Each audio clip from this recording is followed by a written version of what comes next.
অর্জুন সিং বিজেপির বলিষ্ঠ নেতা এবং প্রাক্তন সাংসদ এবং ভাটপাড়া তার দুর্গ বা বিজেপির দুর্গ।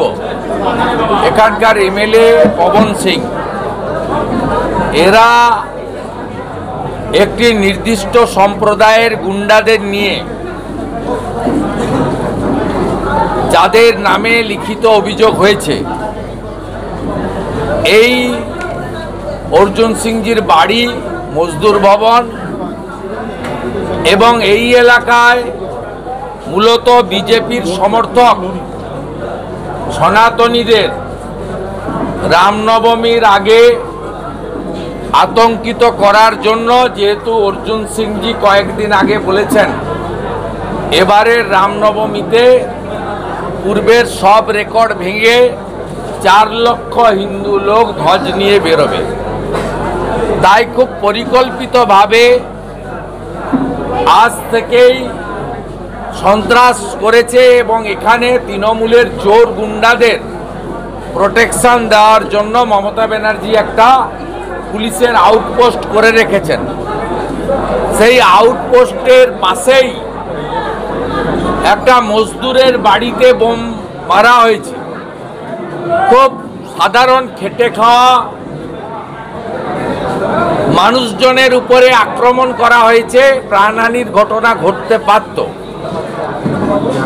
তারপরে এই মামলাকে উল্টে অর্জুন সিংজি বা তার সমর্থকদের ফাঁসানোর জন্য এফআইআর দোষী লোকেদের এখনো গ্রেপ্তার না করে উল্টো দিকে অর্জুন সিংজিকে বিগত 19 সাল থেকে 100-র বেশি মামলা করেছেন, ওনাকে সুপ্রিম কোর্ট হাইকোর্ট প্রোটেকশন দিয়েছে।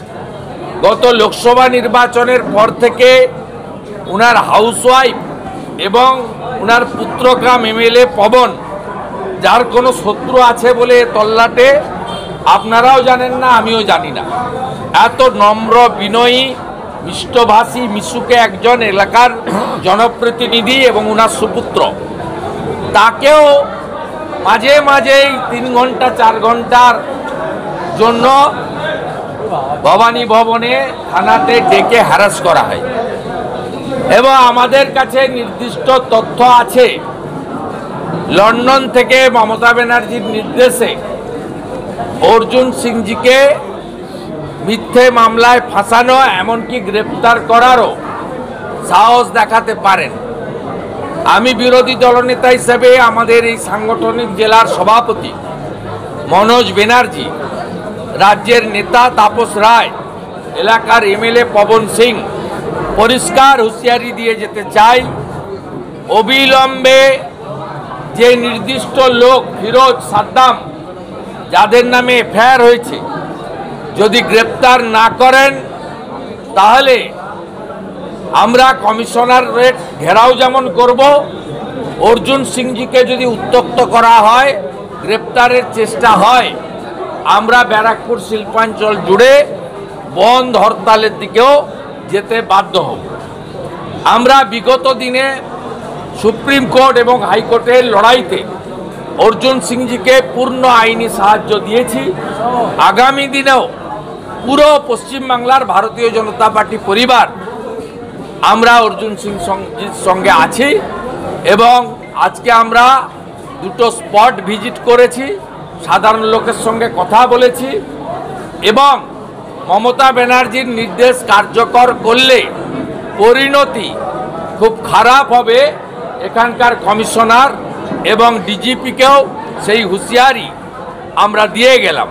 আমরা মুখে যা বলি সেটা করে দেখাই, এর প্রমাণ আজকে বারুইপুরেও আপনারা পেয়েছেন। রামনবমীর আগে এলাকা অশান্ত করা বা উত্তপ্ত করার চেষ্টা করা হচ্ছে, ষড়যন্ত্র বলতে পারে? শুনুন, বাংলাদেশের ঘটনা, সরস্বতী পুজোর আক্রমণ, সর্বোপরি আজকে মালদার মোথাবাড়িতে যা ঘটেছে, আপনি এই ভিডিওগুলো দেখলে বলছে, আমি এদেরকে র্যাডিক্যালি বলবো, বলছে যে পুলিশ গুলি করবে না, বলছে হিন্দু শূন্য করতে হবে। এই কোন রাজ্যে আমরা বসবাস করি? আপনি শুনুন, বেছে বেছে হিন্দুদের দোকান ভাঙা হয়েছে, রাস্তার গাড়িগুলো ভাঙানো হয়েছে, এবং যে ভাষায় এই লুম্পেনরা করছে, এবং প্রথমে পুলিশ ছিল না, পরে পৌঁছেছে, এখানেও সেম মডেল। রামনবমীকে কেন্দ্র করে অর্জুন সিংজি একটা বড় ক্যাম্পেইন করছেন, সনাতনী রাষ্ট্রবাদীদেরকে ঐক্যবদ্ধ করছেন। তাই এই ঘটনা তৃণমূল কংগ্রেস পুলিশ যৌথ চক্রান্তের ফসল বলে আমরা মনে করি। অর্জুন সিংকে ফাঁসানোর রীতিমতো চেষ্টা চলছে তৃণমূল কংগ্রেস থেকে, কি বলবেন? এর আগেও অর্জুন সিং এর বাড়িতে বোমা মেরেছিল নমিত সিং, এই নামটাই বারবার উঠে আসছে। শুনুন, হাইকোর্টে মামলা পেন্ডিং আছে, উনি সিবিআই এনআইএ তদন্ত চেয়েছেন। আমরা কিছুদিন দেখব, হাইকোর্ট যদি ডিসপোজাল না করে আমরা সুপ্রিম কোর্টে মামলা নিয়ে যাব। আবারও বলি, প্রিয়াঙ্কু পাণ্ডের উপরে আক্রমণের ঘটনা এনআইএ তদন্ত করছে, অর্জুন সিংজির উপরও বারে বারে যে ঘটনা ঘটেছে এর পিছনে রাষ্ট্রবিরোধী শক্তি আছে।